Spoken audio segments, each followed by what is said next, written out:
Hey everybody, what's going on? I am Jamie Dawn, your evolutionary revolutionary astrologer, and this is your celestial wisdom beginning of Tuesday. I'm recording this on Tuesday, February the 24th, and we're going to go all the way through the following week because Mercury retrograde is upon us. Oh, yes, in 2 days. It's actually going to be coming in pretty late in the evening tomorrow, Wednesday, the 25th. So I'm going to mark it as, we'll say, the 26th, early morning of the 26th. So, anyways, we're already feeling it because we're in shadow period, right? With Mercury, I've already got some messages from people of like, oh my gosh, this information, this person, this thing from the past is showing up, or there's something pointing to it. Does this mean that I'm gonna have to deal with this past issue? Yeah, maybe. Or it's just brought into your awareness to say, oh, it's complete, it's done, it's over with, because we have a full moon eclipse also happening on Monday next week. So some big things, plus Mars, interestingly enough, is moving, transiting into the sign of Pisces, where our full moon, because the moon is in Virgo, the sun in Pisces is going to be. So we've got quite a bit of energy. But before I go too deep into some of those, I also want to just point out the last few days, have they felt weird to you? Maybe a little off? Maybe like you're trying to run, but your feet are in like molasses, mud, whatever. I think about the mud runs that I used to do. My dad was one of the founders of those with the Marine Corps, and I would go back to South Carolina and do these mud runs with him and a team of people, and it was always fun to challenge yourself. They weren't easy, that's for sure.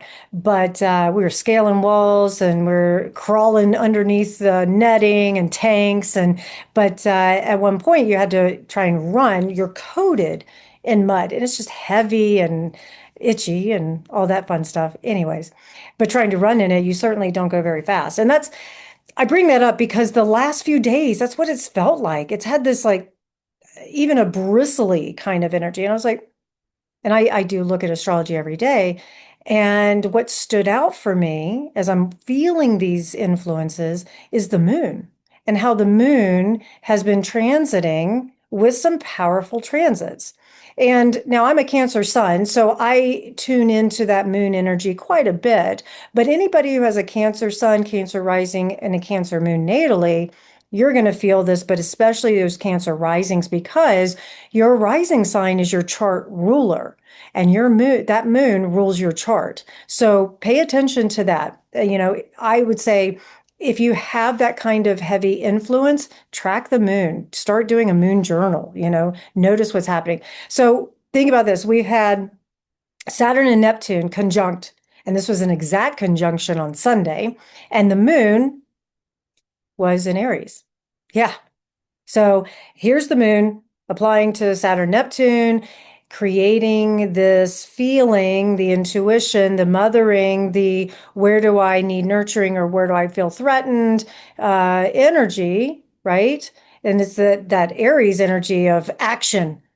I need it now. So there may have been some pretty active things going on. Could have been some frustrations, anxiety being on all levels because maybe we were feeling like we're running in mud and we wanted to get action done, right?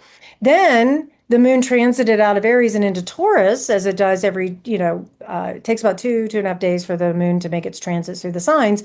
And so, or per sign. And so here it moves into Taurus on Monday. Well, actually, I'm sorry.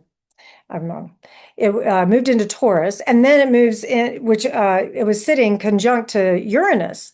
Well, Uranus is our planet that creates a lot of nervousness. It's the nervous system, right? There's that also can put us a little bit on overload, if you will, when it comes to the nervous system. And so the moon in Taurus, even though it's exalted there, it could have created and stirred up a little bit of worries and fears and insecurities, right? Because the moon needs to feel secure, and in Taurus, it needs its comforts and it needs to feel safe, right? But then you have Uranus, our great severer, the planet of not irrational. It's really what do I want to say, unpredictability that shows up. And it's like, but what if? And we played that what if game, and then our anxieties show up. So, yes. And now the moon is in Gemini, and which is fine, and probably feeling a little like we want to communicate, we want to connect. Then watch the moon will transit into Cancer soon in a day and a half, and it will be sitting next to Jupiter. So everything we feel is going to be expanded. So, anyways, I point these out to say we're going to be feeling all these influences and energies, especially as high sensitives. They could, if, destabilize if we're not careful. Then you add in Mercury retrograde in Pisces. Well, here we have, it could be a lot of emotional empathy, compassion overload. So do be careful, do pay attention to who and where you're putting your time and energy, because if it's too draining or there's a lot of projection that's happening onto you, it's going to feel like you're a sponge and you're just absorbing it all. And it's going to be very difficult to, if you don't have an outlet, it's going to be very difficult to not end up in a pile of mush, emotionally, that sort of thing.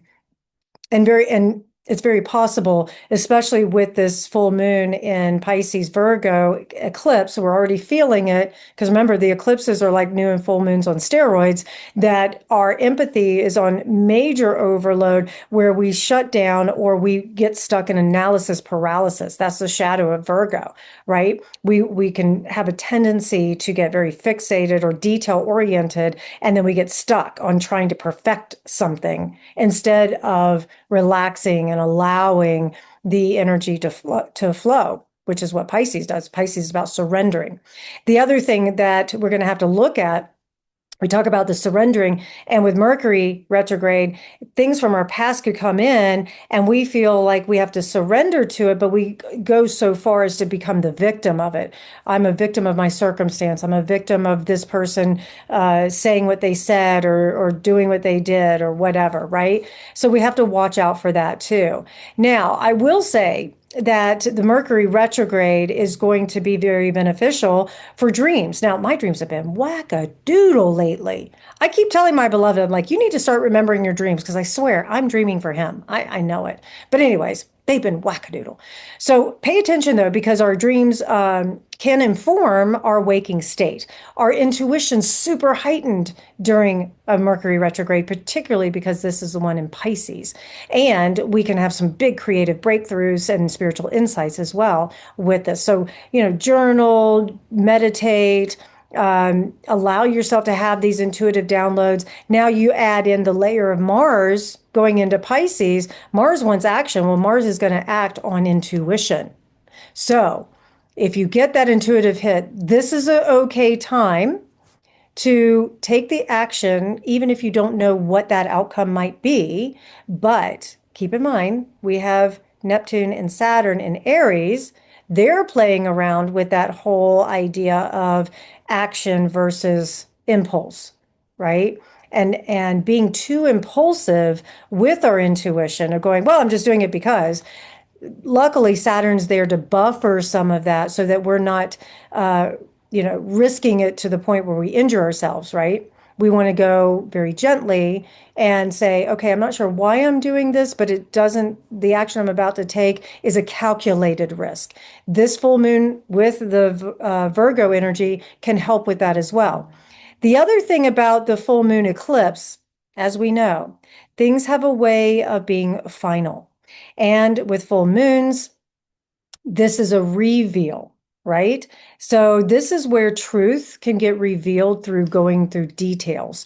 So if there is something that you needed to get more detail or be very precise with, that brings out a truth that needed to be brought out, okay, cool. The downside is sometimes we don't want to face certain truths. So that can be a little difficult, creating a deluge of emotions that also can show up as tension. And I would say that there's probably going to be a few relationships that'll be affected by this, not necessarily in a good way. But all that to say, most of this eclipse energy should offer and should benefit where we've had some unconscious habits that need to be removed, and they show up, and the truth is, oh, I probably should change that habit, start something new that's healthier. It also might reveal certain things that are no longer sustainable. It's like, oh, I can't keep spending all this money. I don't have any new money coming in. Or, oh, I can't keep eating what I've been eating because my body is not liking it, right? So there's certain things like that that are going to probably come up. One of the things that we want to remove from our lives is any sort of mindless procrastination, toxicity in our productivity, any sort of martyrdom energy that we've decided, oh, well, I've been doing this in the name of service, or I've been doing this in the name of love. Woe is me. Nobody's appreciating me. Nobody's acknowledging me. I just do it over and over. Anyways, I'll stop going there. I've been guilty of that at times. But also, we'll be looking at our mental health in particular and how that needs to be tended. How can we have some compassion on ourselves and others, right? So we're working with that whole thing of improving a system, but trusting in the flow. So some good questions during this next couple of days leading into this full moon of the following week. Where has control replaced trust? Where has surrender replaced responsibility? Because that's the thing about that just surrender piece is we still have to be responsible for our choices that got us to where we're at. Where might we be over fixing something or judging something that really needs some compassion? And are we spiritually bypassing something that, oh, the universe will take care of it. The universe will provide. Oh, if I just meditate more, then somebody will show up to pay my bills, right? Whatever. Um, if you're feeling burnt out, this is a great time to step back, take some time out. I know spring break is coming up for so many people. Utilize it, capitalize on it, get out and escape a little bit. This is a perfect time too for daydreaming. That's part of meditating is daydreaming. It's a different form. So yeah, pay attention to those creative breakthroughs that can come in, right? Um, the other piece that I would offer is that this particular few days and weeks ahead with the full moon eclipse, I sense that there's going to be quite a bit of big energy for us to create an even more conscious world, one that emphasizes, and you watch these outer circumstances that are happening in our society and in our global system and all of that. They're there to push us to say, how can we do it differently? How can we do this in a better, more conscious way? How can we do it in a way that benefits community, a way that benefits not just me, me, me? This idea of consumerism has to be redone. How do we offer this beautiful natural balance of nature and ourselves, and how do we work with it and being in that flow? So these are some things that we're going to start getting a little tickling of, right? One of the other things I want to point out that I'm super excited about is the fact that there is more and more talk about the alien reveal. There's more and more talk about a disruption of the systems that are breaking down or that are broken that need to be redone. Some of them need to be gone completely, or I should say, should be transformed completely. So pay attention. This is going to continue. We cannot keep doing what we've always done. We have to change. Okay. One other pin on the map, as we know with the Mercury retrograde, things from the past, people from the past show up. Do not be surprised if there is a conversation or a connection with a past employer, a past lover, a past child, whatever. Great time too to clean up or to revisit. Remember all the REs that retrogrades invite, all the revisit family dynamics, ancestral patterns and roots that need to be healed. Great time for that because with this Piscean energy, there's a lot of healing that can take place. One of the other things that I just want to note is that When we are working in the retrograde energy, we have an opportunity to slow down and repeat conversations, not just once, but a few times. So don't be surprised if your first initial blush at a conversation doesn't land quite the way you thought it would. Give it space and come back to it.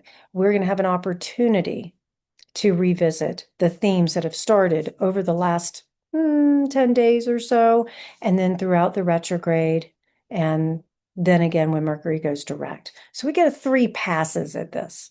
So pay attention to it. Also, I wanted to say happy birthday to all you Pisces out there, as we are in Pisces season now, and very excited. If you're in the local Reno, Nevada area, please come see me on the second Wednesday of every month during lunch. You have to RSVP, but go to my site and you'll be able to see where you can RSVP with me or just reach out, and I'm happy to get you scheduled. We're going to do a nice little lunch and learn. We're going to talk astrology, do mini readings, that sort of thing. It's only $20 for you here in Reno. All right, you guys, I hope you have a wonderful week ahead. I'm looking forward to connecting with you and hearing all the things that being human is all about. That's what this is. Okay, you guys, have a good week. See you soon.